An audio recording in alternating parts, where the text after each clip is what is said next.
very welcome. We will begin, and we will begin first by saying parabéns to Janeci Ehrlich, who this past week, I was going to say 50. She corrected me and said, no, it's 50 plus 30. She is 80 years young, and the fact that she will study constantly and always 120 Jahren, we should all live and be well like Janeci. Okay. The last opportunity for this particular reading of Buber. Let me go back. I found a paragraph last night when I was teaching a student, and I found a passage he wrote in 1918. Would you put the new text up, please, Alessandra? So here is this new paragraph that, and Alessandra will send you this text so you can have this paragraph. This was written in 1918 in an essay called The Holy Way. He gave a lecture in Mannheim. I think what's important is for us to realize that World War I had confirmed to Buber that a world determined by alienated individuals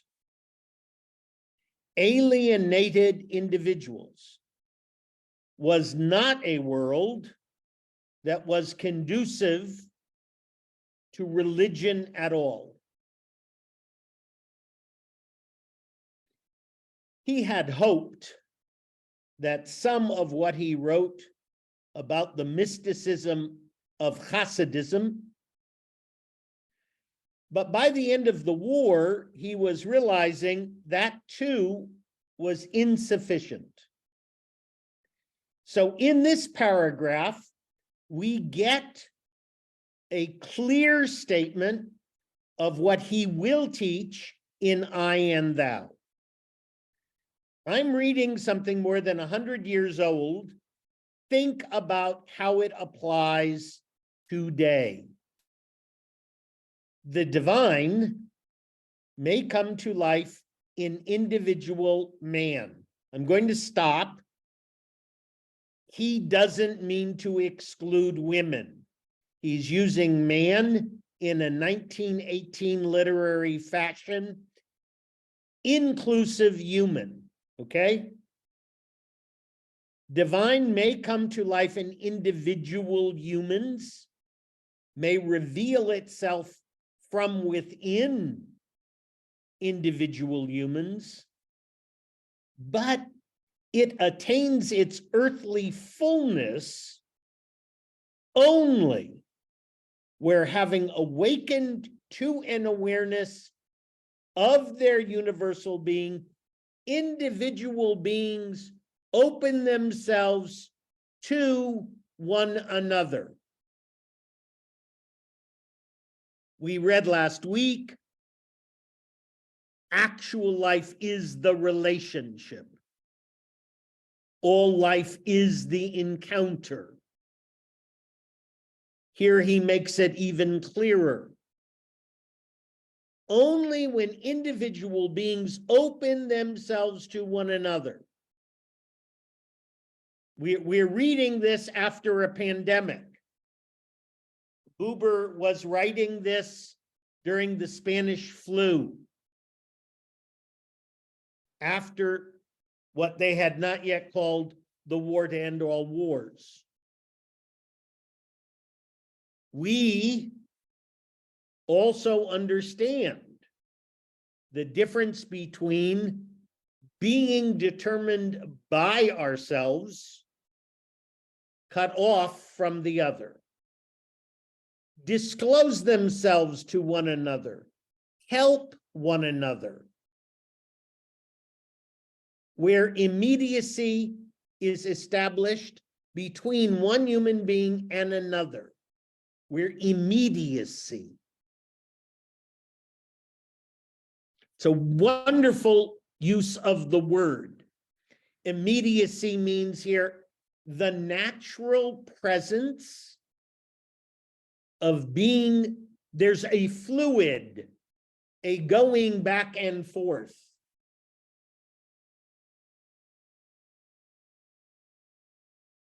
Where the sublime stronghold of the individual is unbolted.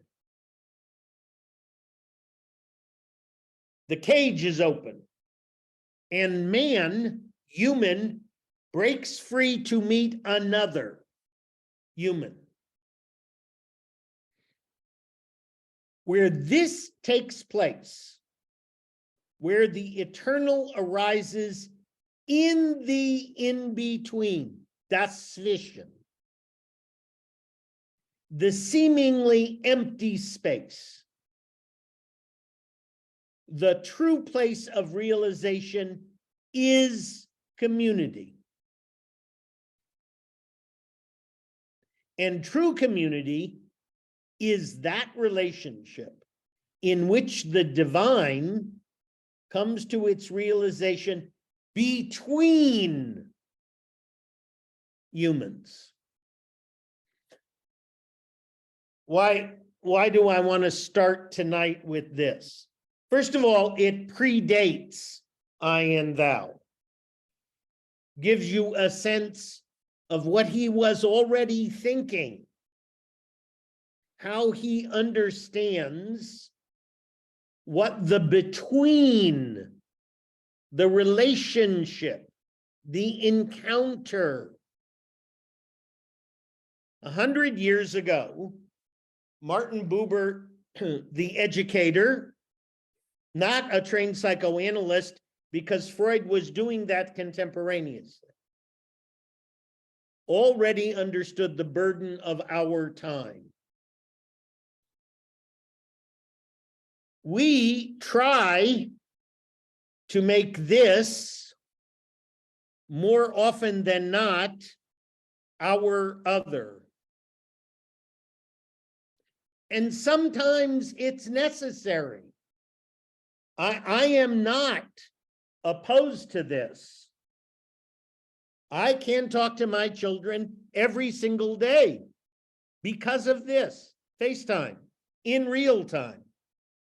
During the pandemic, this digital realm called Zoom, I could be in 6 global time zones.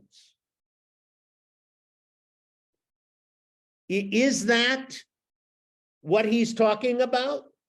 Where immediacy is established between one human being and another?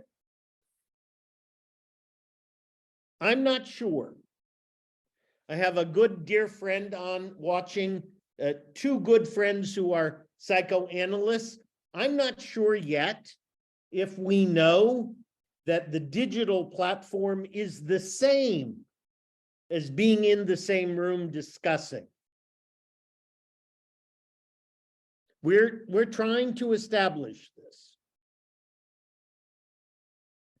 But here, it's very clear. More even than relationship, Buber says community is created between human beings. More than anything else, this is why I think Buber is essential today. Not for the eternal thou, which we'll get to, not for his mysticism, which, not for me, it's community. It's for being reminded that individual life, disconnected, is not the goal of being alive.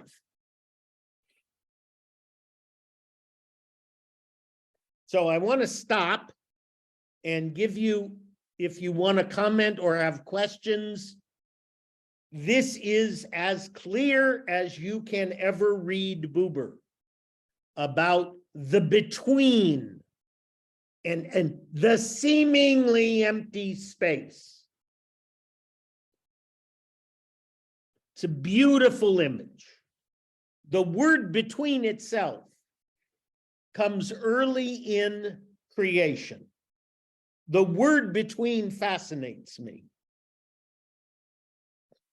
Connectedness. So before I go back to I and thou, any comments or questions about this paragraph from the Holy Way?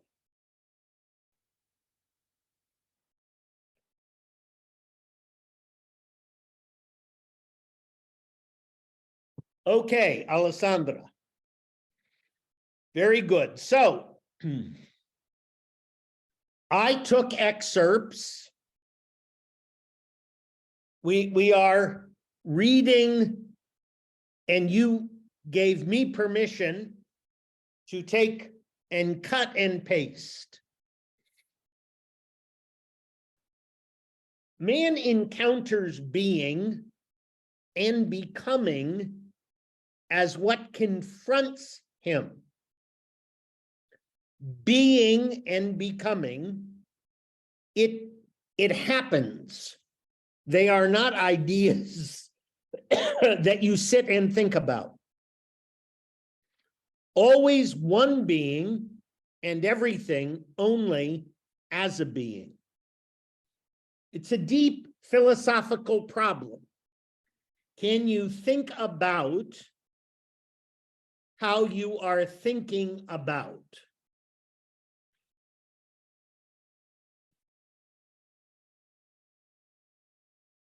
What is there reveals itself to him in the occurrence, in the engagement. You move from the idea to the happening. How often I worry about a presentation that is only theoretical. If it's only theoretical, I fear people will not understand how it is in real life. And what occurs there happens to him as being. Being human is different than thinking about being a human. Nothing else is present but this one cosmically. Here, Buber wants us to imagine beyond our imagination.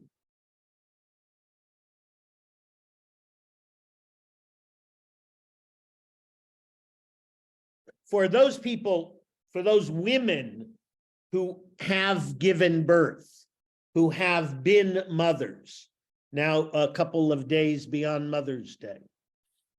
Everyone tells me, the mothers of my children tell me, no matter what someone tells you about becoming a mother, it's never the same as being a mother.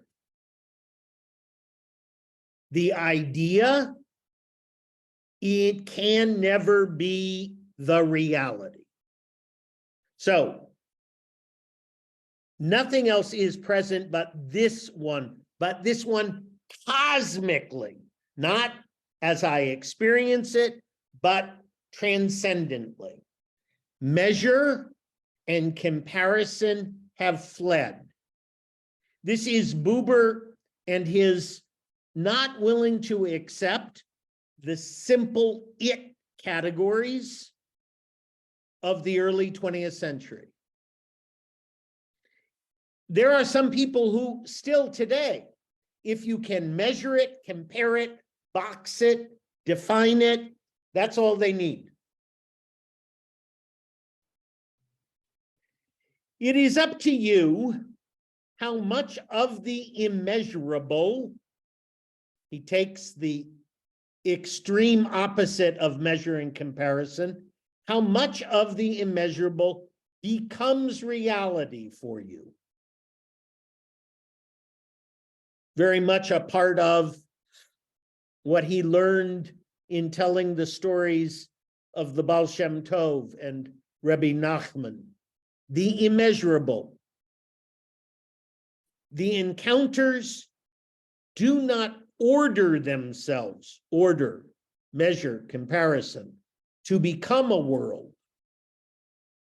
But each is for you a sign, a way to experience the world of order.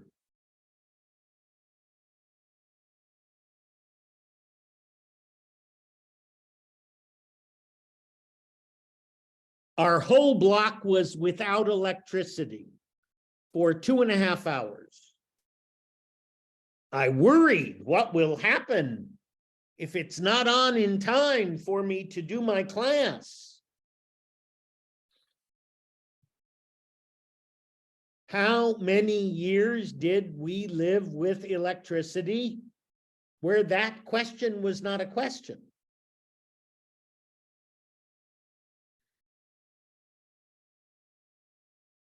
How many years did people live without air conditioning? If I asked you now, would you live without air conditioning?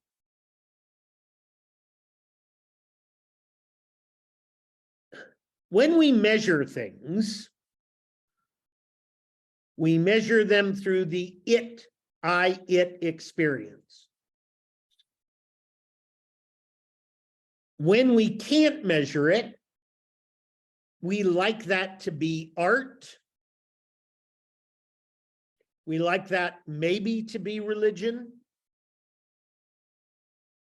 But look, there's a new technology, AI, that no one seems to know how to control.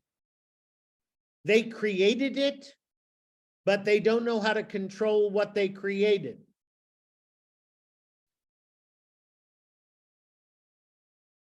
Buber just said that. Encounters do not order themselves, but it is a sign of the world order. They have no association with each other, but everyone guarantees your association with the world. The world that appears to you in this way is unreliable. That idea of unreliable is another category for Buber's early 20th century of organized control. The world that appears to you is unreliable, for it appears to always new to you, and you cannot take it by its word. It lacks density, for everything in it permeates everything else. It lacks duration, for it comes even when not called and vanishes when you cling to it. Buber is asking you to make sure you understand the limits of the thing.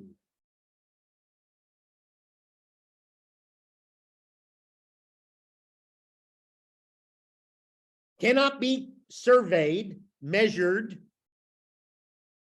If you try to make it surveyable, measured, you lose it.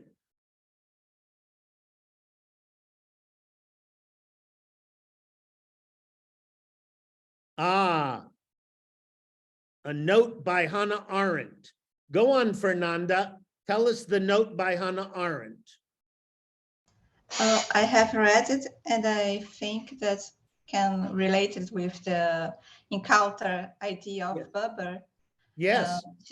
She said, I do not believe there is any thought process without personal experience. Every thought is an afterthought that is a reflection on some matter or event. That's right. 100 years ago, Buber challenges philosophy to say, stop forcing us to accept the theoretical, the idea. We must experience what we claim to understand. This is, even as Husserl is creating phenomenology, even as existentialism is just beginning.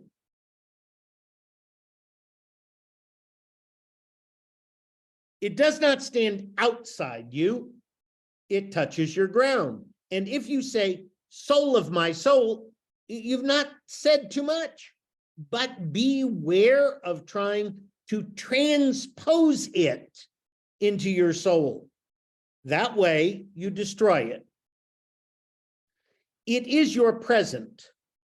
You have a present only insofar as you have it. And you can make it into an object for you, experience and use it. You must do that again and again. And then you have no present anymore. Between you and it, there is a reciprocity.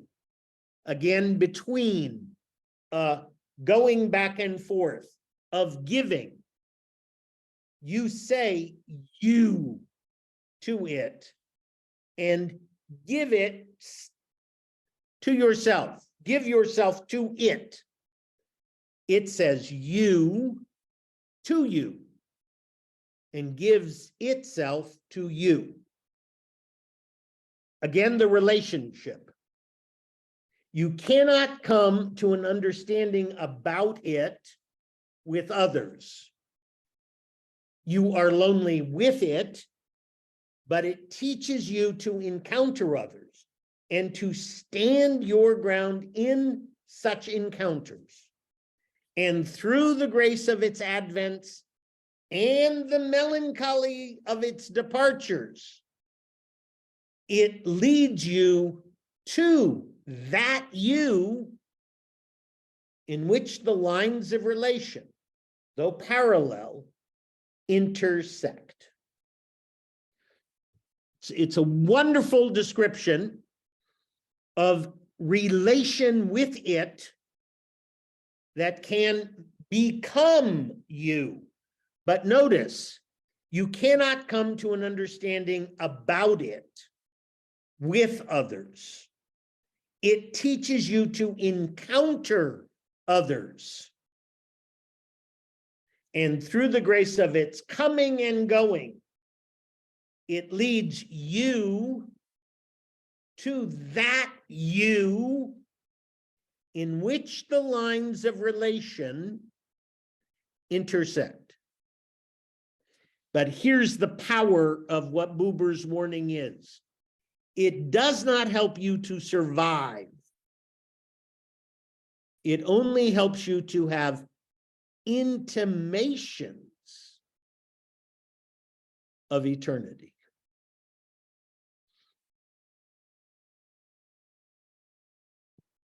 Martin Buber wants the human, the being of humans, to take risks. This last, wait, don't go down too quickly, Alessandra. It does not help you to survive. It only helps you to have intimations, hints of eternity. So here are the two words that I want you to think about. Mere survival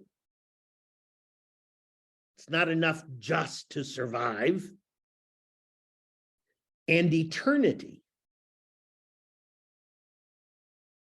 I would take a hint of eternity over the guarantee of survival.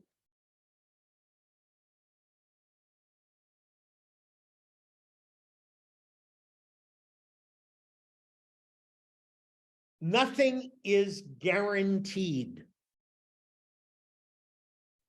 except the ability to be in relation.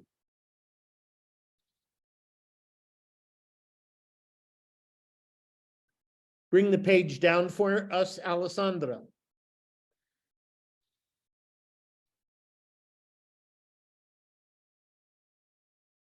The it world hangs together in space and time.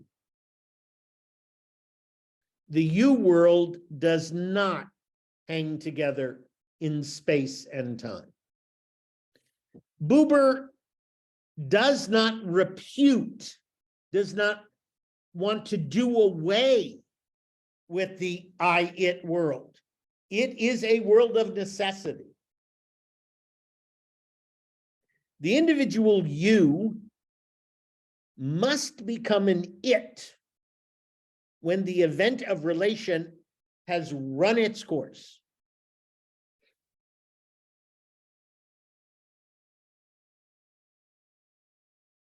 Not everything can be sustained in relation.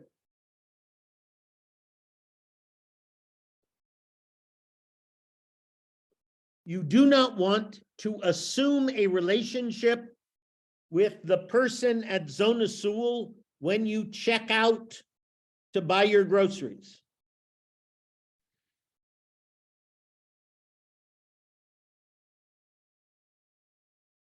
The individual it can become a you by entering into the event. The event. But we cannot assume that event all the time in every engagement, in every encounter.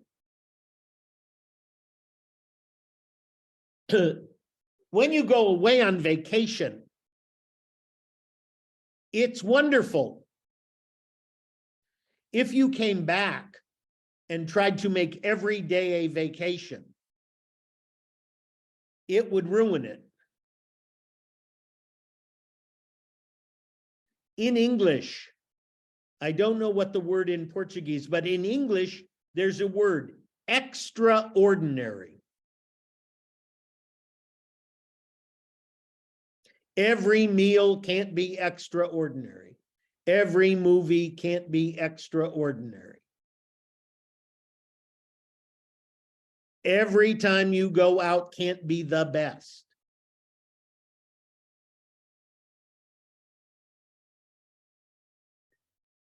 There are two basic privileges of the it world. They induce man to consider the it world as the world in which one has to live and also can live comfortably. And that even offers us all sorts of stimulations, excitements, activities, and knowledge. In this firm and wholesome chronicle, the you moments appear. He's using a word that in the 1920s meant very strange. We don't use the word queer in that way anymore. Lyric, dramatic episodes. Their spell may be seductive, but they pull us dangerously to extremes. Loosening the well-tried structure, leaving behind more doubt than satisfaction, shaking up our security, altogether uncanny, altogether indispensable. Bring down the text for me, Alessandra. Thank you. Since one must, after all, return into the world, why not stay in it in the first place? Why not call to order that which confronts us and send it home into objectivity? And one cannot get around saying you,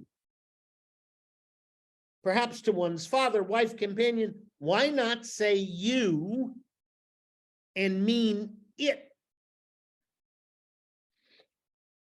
After all, producing the sound you with one's vocal cords does not by any means entail speaking the uncanny basic word. For Buber, pre-Wittgenstein, much of the encounter is in language. So last week we began with the language of the basic word pairs. The words we use, even whispering an amorous you with one's soul, is hardly dangerous as long as, in all seriousness, one means nothing but experiencing and using. It's a prescient sentence. He could not have imagined AI. Even whispering an amorous you with one's soul is hardly dangerous as long as, in all seriousness, one means nothing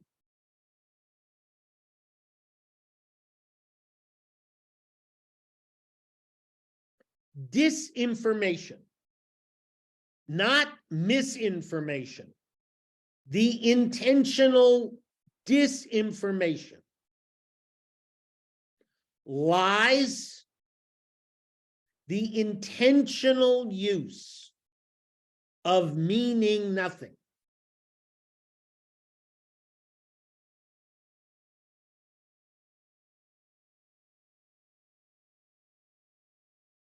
To what end? Experiencing and using.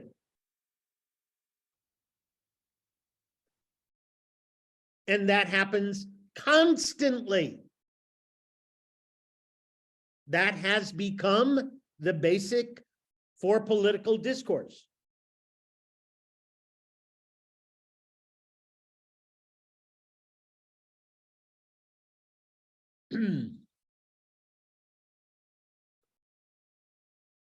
Since one must, after all, return, one cannot live in the pure present. It would consume us if care were not taken that it is overcome quickly and thoroughly. But in pure past, one can live. In fact, only there can a life be arranged, ordered, fixed, measured. One only has to fill every moment with experiencing and using, and it ceases to burn.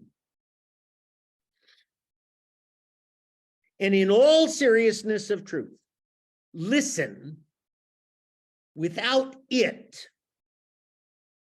a human being cannot live.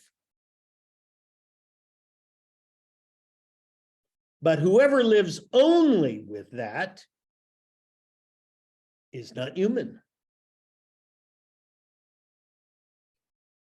There is in Martin Buber a profound inherent modeling of balance.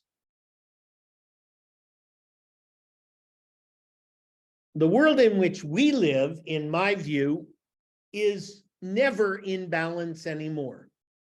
It is caught between extremes, which do all they can to be more extreme. And the further the extremes are away, the zwischen, the between, the seemingly empty space is wider and wider.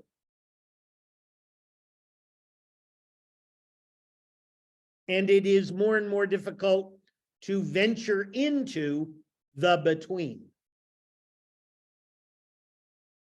And in all seriousness of truth, listen. Without it, a human being cannot live. There is a pragmatic necessity for this measured, controlled order. Cuidado. You cannot live with that only. So ends the first part of I thou. The second and third part, of which we will only do a little. He wants to begin to deal with some of the serious problematics of all philosophy at any time. I'm not being fair to Buber or to you to give you these little paragraphs. But you will, I hope, go back and expand part 2 and 3. The basic I, it does not come from evil. If the I, thou, especially the eternal thou, if that is seen as the higher value, the source of community, the possibility of being fully human, then the I, it must not be. And is it then evil? Any more than matter comes from evil. 19th century German philosophy. Very, very laden with a Protestant, Lutheran thought, Kierkegaard, Kant. It comes from evil, like matter that presumes to be that which has being, very dense. Buber, the Jew, surely learned from his grandfather, listening to the Hasidim, that Jews don't see anything as inherently evil. Jews don't believe in the Augustinian sense of something being sin. We believe there are two inclinations. The Yetzer HaTov, the good inclination, the Yetzer Hara, the evil inclination. It comes from evil like matter. That which is clearly of such substance that it is not possibly divine. When man lets it have its way, relentlessly growing it, the it world grows over him like weeds. His own I loses its actuality until the incubus over him and the phantom inside him exchange a whispered confession of their need for redemption.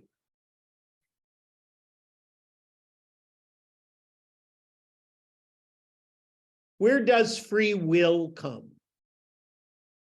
Well, in the Hebrew Bible, which is essential to Martin Buber, it comes from, as we find in the book of Exodus, the people knowing that they were enslaved. God could not have saved Israel until Israel cried out.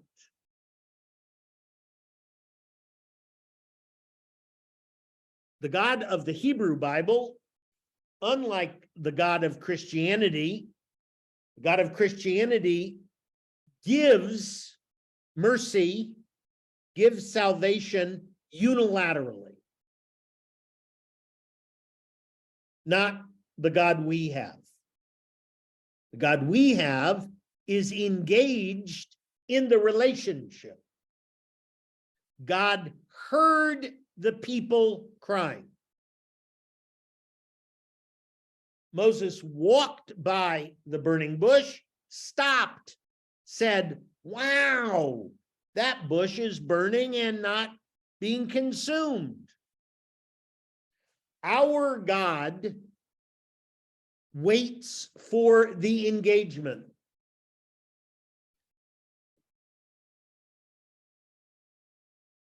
When man lets it have its way,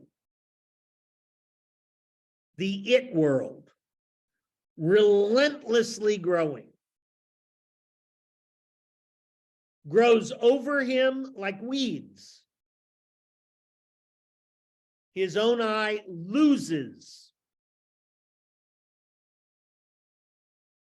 And finally, he whispers, "I need help."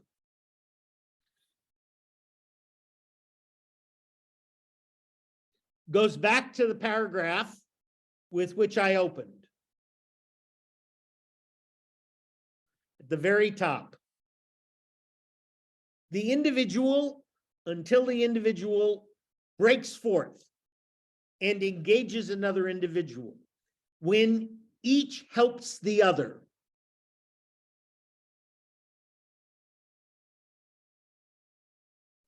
I can't be in pain and assume I will be helped. I can be in pain, ask for help, and be in a relationship where that help is possible.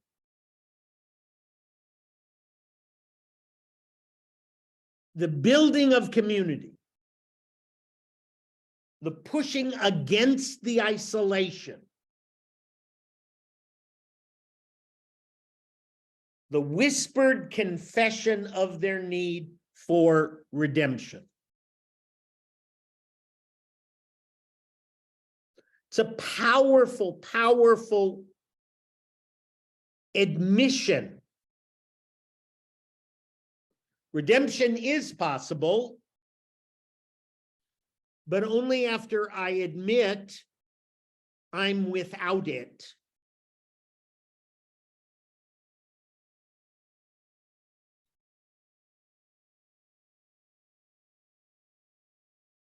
He's writing this in the aftermath of a world war in which he is in the country that initiated the war.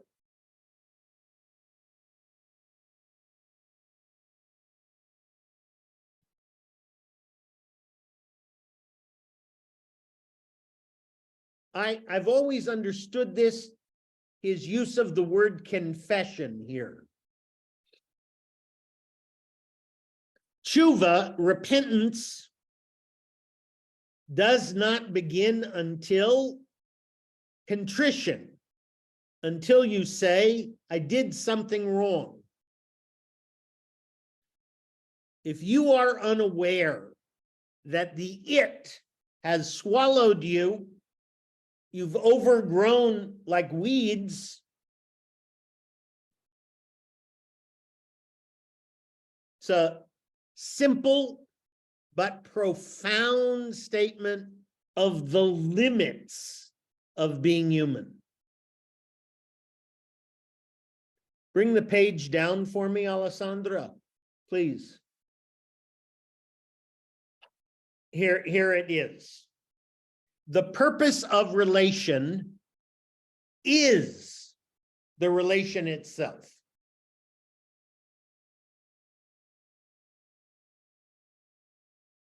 So in a world in which transactional behavior is constant,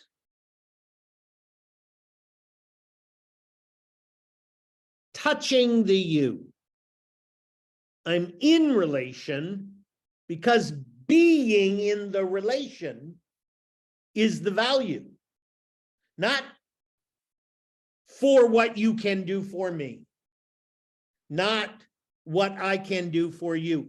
Being in the relation. For as soon as we touch a you, we are touched by a breath of eternal life. Whoever stands in relation participates in an actuality, that is, in a being that is neither merely a part of him nor merely outside of him.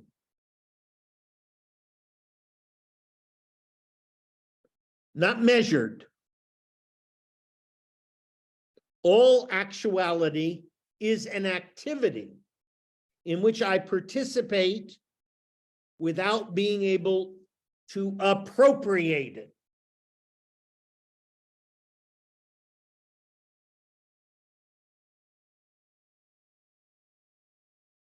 Well, one of the things about this is we all think we should photograph every minute of our lives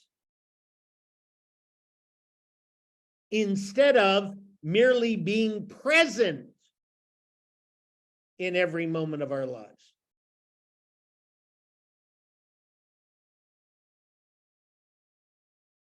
Where there is no participation, there is no actuality.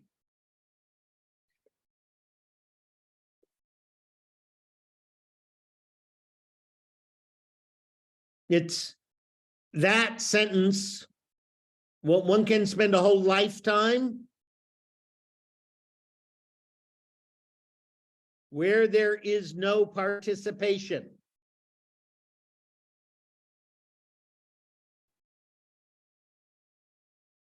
Where there is self-appropriation, there is no actuality. That's a transactional. I'm in the relationship for what I can get. I'm not participating in it. I'm using it.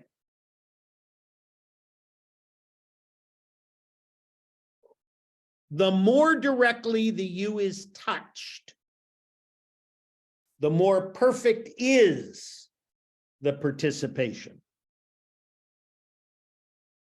The I is actual through its participation in actuality. The more perfect the participation is, the more actual the I becomes. Go back, pull it down for me, Alessandra. Yes, right here. All actuality is an activity in which I participate.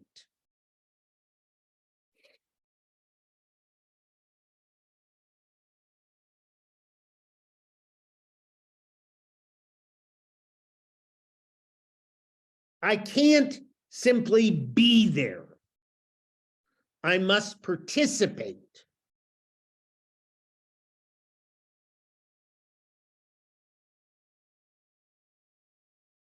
Where there is self-appropriation, where I pull something just to have it, there's no actuality.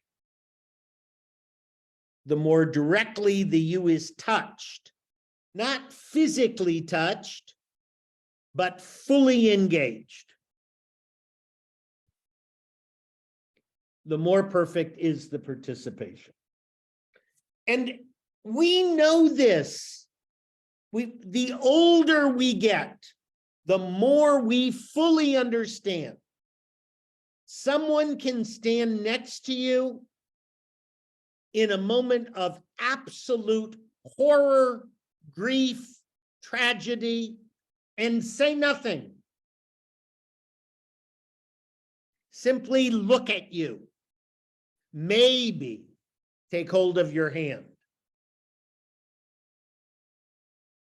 And it is near perfect participation.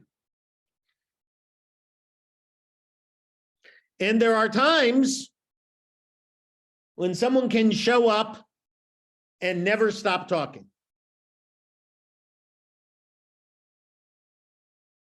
The I is actual through its, lower it for me, participation in actuality. The more perfect the participation, the more actual, realized the I becomes. Those 4 sentences, I invite you to go back to, think about, put them back into actual moments of your life.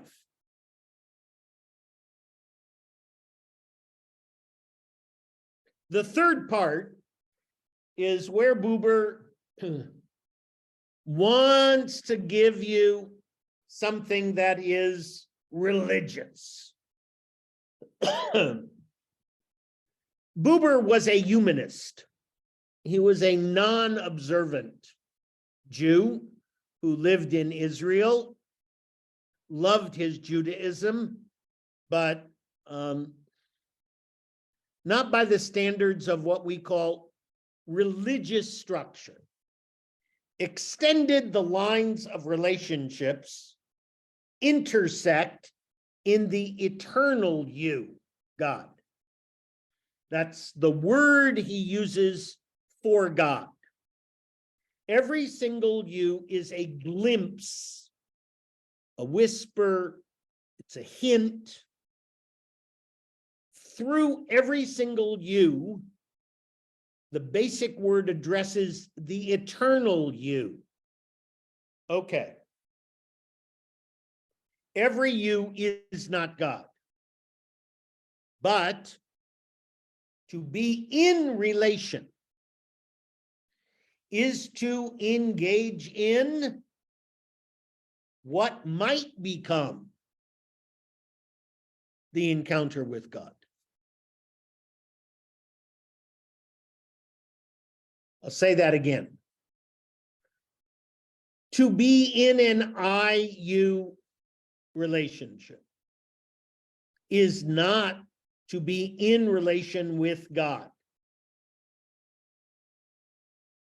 But if I can be fully participating in an I-you relationship, that engagement, that encounter might, if I take the risk, lead to an eternal you.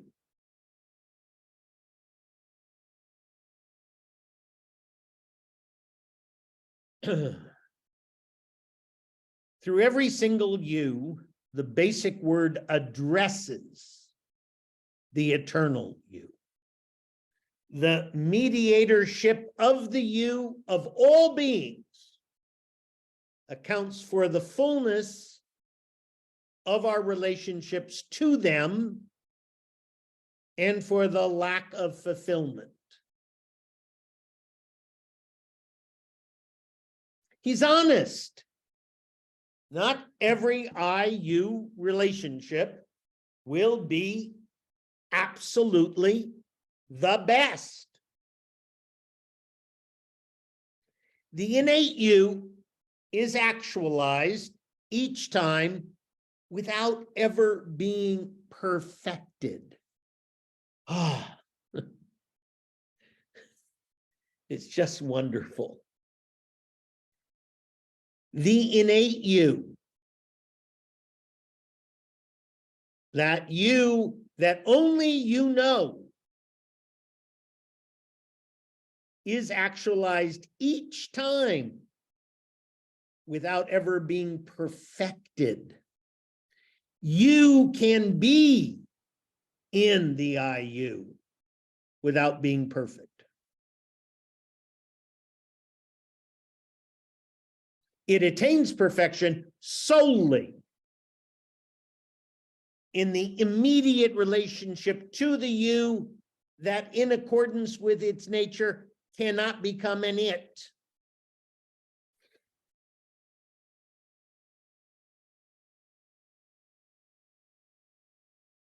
Men have addressed their eternal you by many names. When they sang of what they thus had named, they still meant you. The first myths were hymns of praise. Then the names entered into the it language. Men felt impelled more and more to think of and to talk about their eternal you as an it. This is Buber's critique of the institution of religion.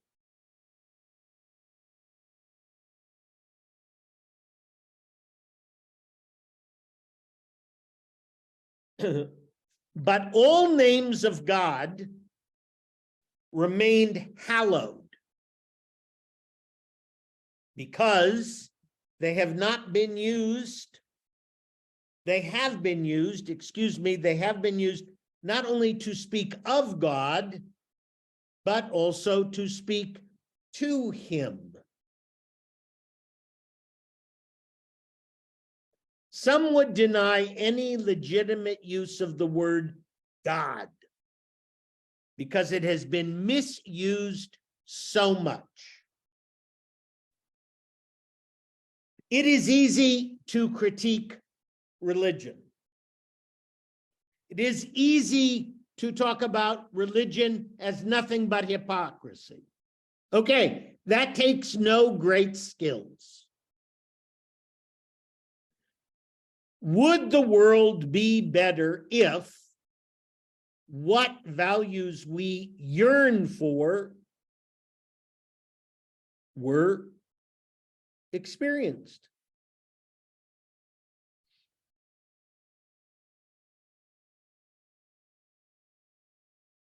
Certainly, it is the most burdened of all human words. I just think there's such a lovely, precise, clear admission. It is the most burdened of all human words.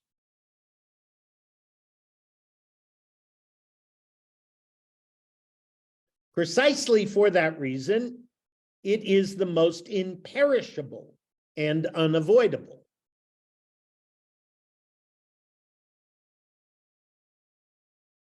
And how much weight has all erroneous talk about God's nature and works, although there never had been, nor could be any such talk that is not erroneous, compared with the one truth that all humans who have addressed God really meant him?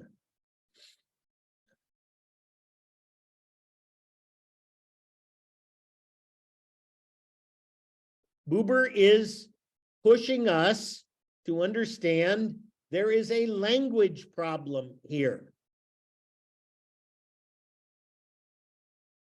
For whoever pronounces the word God and really means you, addresses, no matter what his delusion, the true you of his life that cannot be restricted by any other and to whom he stands in relationship that includes all others.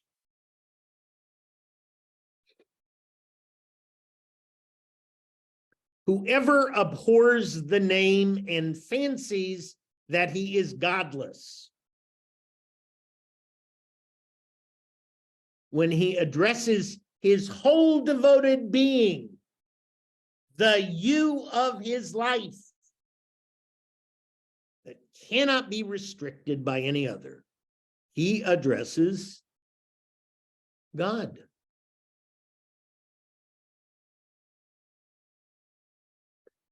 In the 50 years I have served as a rabbi, many, many people have taken the time to explain to me that there is no God. They're not just atheists. They're people who are angry that everyone is not an atheist. Why are you here, I say? Why did you come to the synagogue? My family, I have Kaddish to say. You are an angry atheist who came to say Kaddish.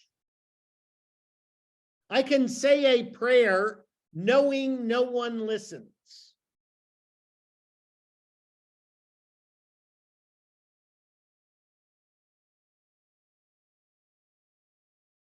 Franz Rosenzweig was going to convert to Christianity. And he went to Kol Nidre, listening to the music of Kol Nidre. He decided against it.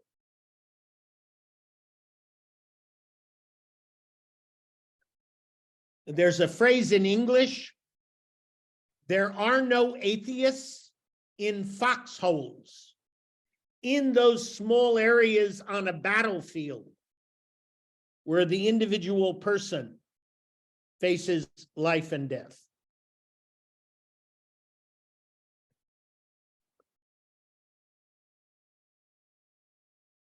The true you of his life that cannot be restricted by any other, and to whom he stands in relationship.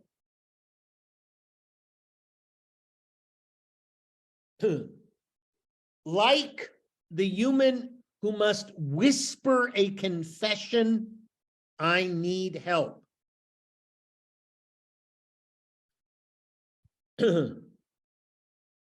Whoever abhors the name and fancies, thinks of himself as godless, as an atheist.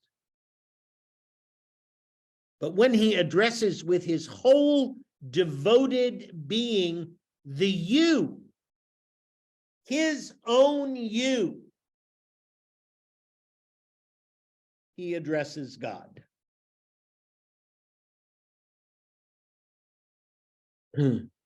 This is the most enduring religious statement from I Thou, that the eternal thou, the eternal you, is already here in us. It's not outside us. It is our awareness when we are engaged, participating in the relationship. That is when we might encounter not the you, but the ultimate eternal you.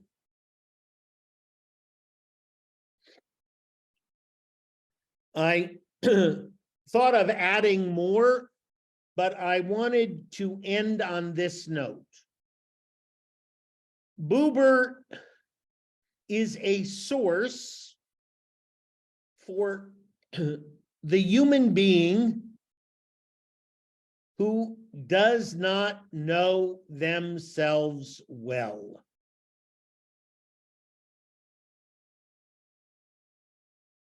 There's a whole book, Martin Buber's Social and Religious Thought, Alienation and the Quest for Meaning. It's a wonderful book by Lawrence Silbershine.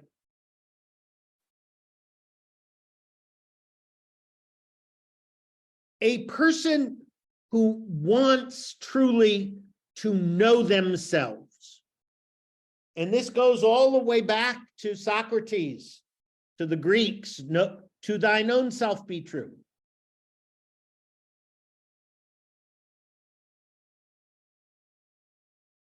The you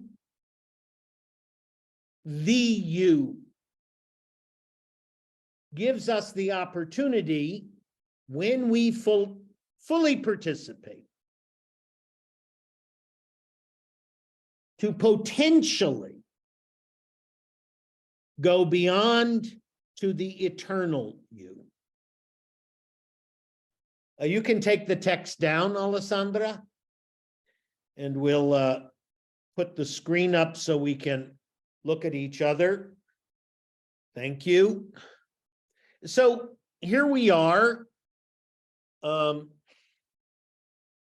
Individuals, each of us different ages, different needs, but Buber's statement to each of us and all of us collectively is life requires the risk to be in relationship.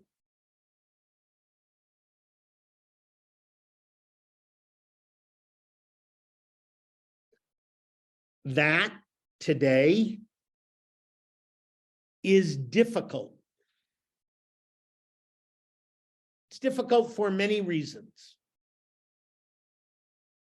but it remains worth our time to consider Buber's scheme, his platform, his way of outlining life.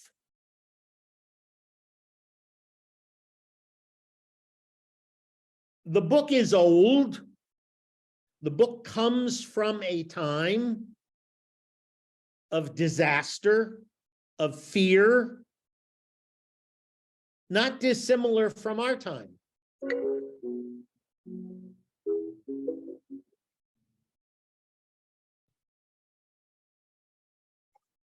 I'm teaching, I love you, mwah, mwah. Oh, Emo is doing Passover. Zaid is teaching Martin Buber. Good night. Good night. Had a chance to say good night to Ruthie and Eve.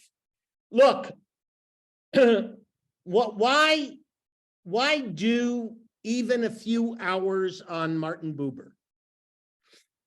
Because he's asking our questions. That's why.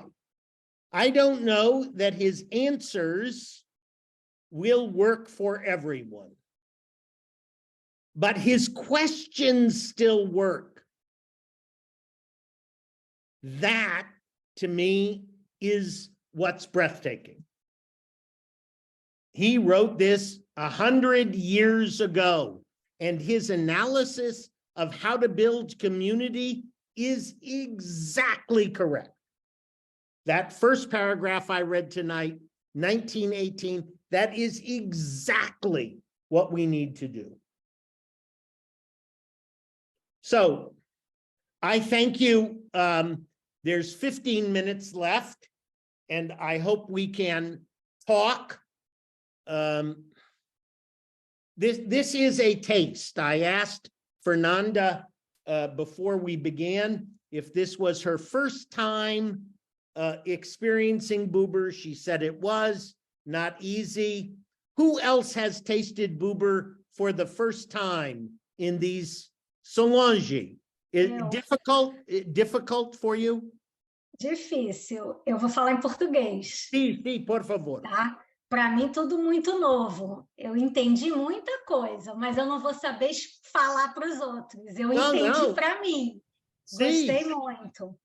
Achei muito, assim, muito importante e foi uma primeira vez. Eu acho que eu agora vou querer saber mais. Tá? Muito obrigada pela aula. Muito difícil, assim, muito... Okay. É muito sensível, é muito sentimento, né? Okay. Take a phrase. Só frase. Só frase. Sim. Think about it in sentences. Don't try to take the 3 pages. Fernanda bought the whole book on Kindle. Yes, good. But it is not to be read and understood. I read this the first time 60 years ago. Okay. I'm constantly finding something new that I just understood.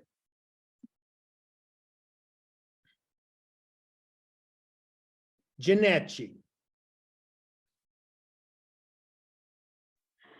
Funny you ask me, I've read this book and I've read a few things about community too, Buber. I don't think I'll ever really catch on and really understand, but it's like this, you always, somehow it gets into your feelings, not just into your mind, and maybe I'll find it in German. I don't like the Kindle, but I'll be in Switzerland in about 4 weeks, 5 weeks, and I'll buy it in German.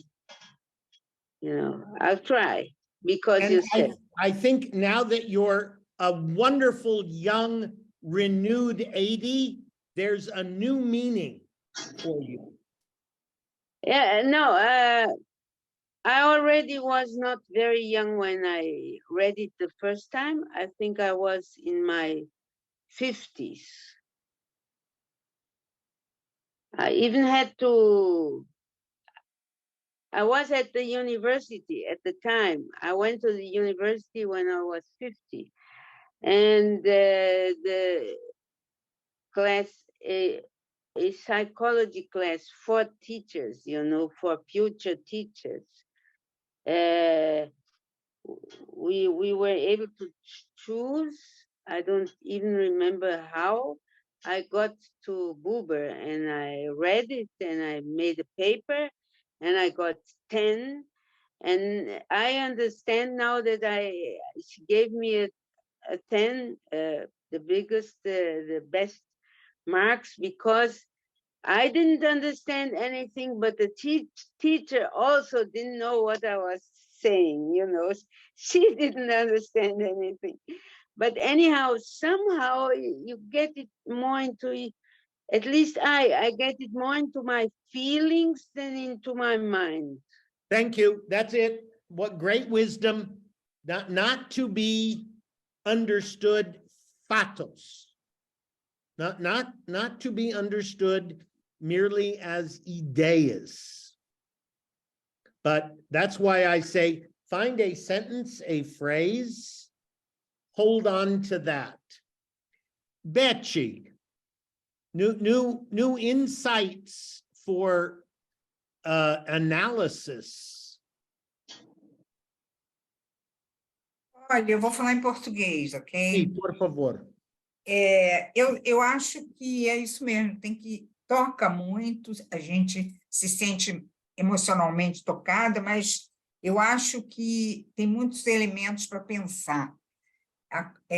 Todo esse trabalho do Martin Buber sobre a questão da relação com o outro, todos esses 100 anos que se passaram, desde que ele escreveu, em 1923, e pensou a questão da comunidade, eu fiquei pensando nesse desafio sobre o que é estar numa comunidade, pertencer a uma comunidade. Eu não pertenço, a verdade é que eu não pertenço, eu não frequento nenhuma. Mas, pelo que eu ouço, é cada vez mais difícil de você reunir, de você conseguir que as pessoas vivam em comunidade, no caso, comunidade religiosa judaica, né? Me parece que está muito difícil, é um grande desafio. Então, desde a primeira vez, a segunda vez eu não pude participar muito, mas desde a primeira vez do nosso primeiro encontro aqui, eu fiquei pensando muito sobre o que você colocou, o que o Buber coloca sobre a continuidade do judaísmo, né? Quer dizer, as pessoas se congregam menos, os espaços congregacionais se esvaziam.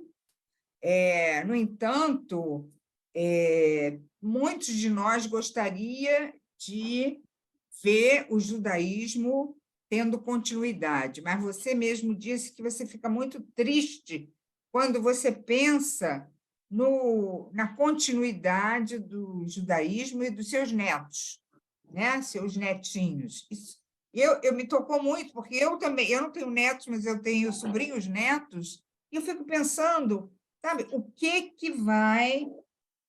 vai chegar a eles? Se há todo um esvaziamento dessa vida comunitária.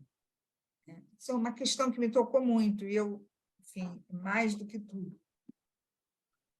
I think that one of the things that I've learned from becoming part of the Rio, the Brazilian Jewish community, is that there is more Buberian behavior here than in North America.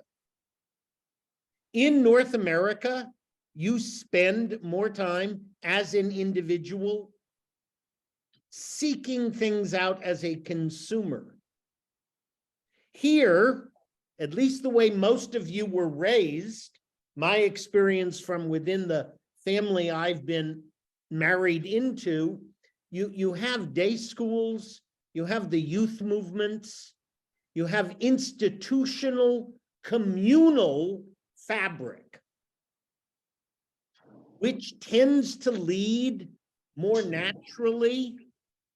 Now, I think it's difficult today. There is less participation, less actual participation, more disaffiliation. But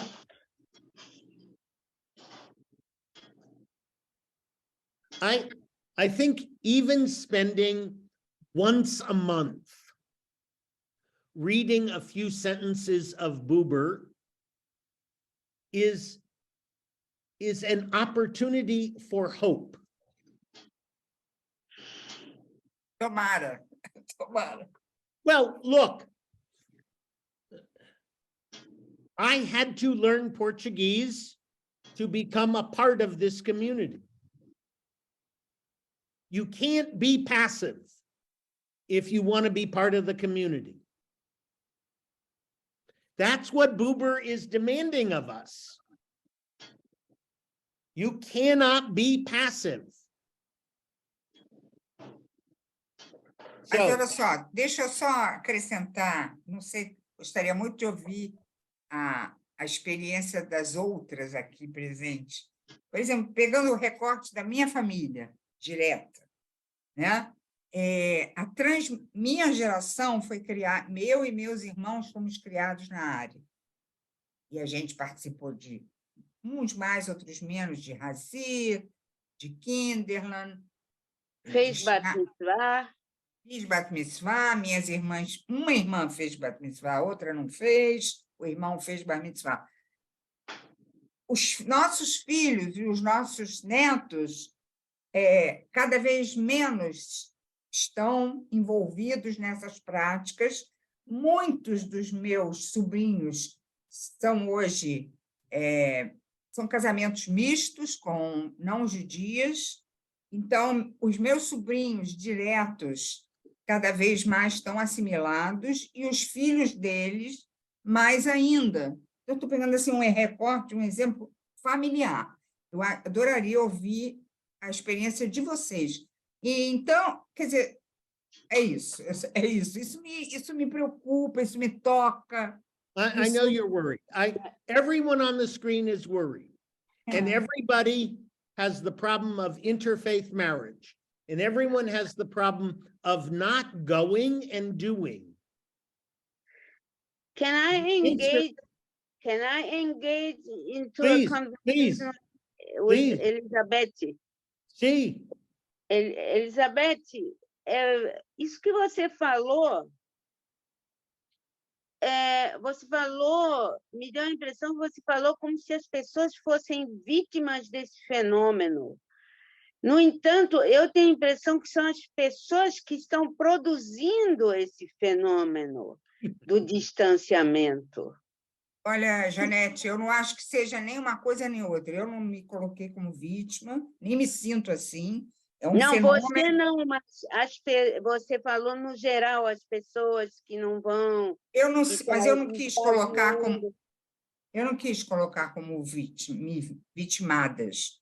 Agora, eu só queria te dizer uma coisa, não é uma produção individual, é uma produção cultural, é uma produção social dos nossos tempos. Não é uma coisa minha, da minha irmã, do meu sobrinho, nem tua, da tua irmã. Isso é uma coisa muito maior do que nós, entendeu? Isso é uma marca do nosso tempo.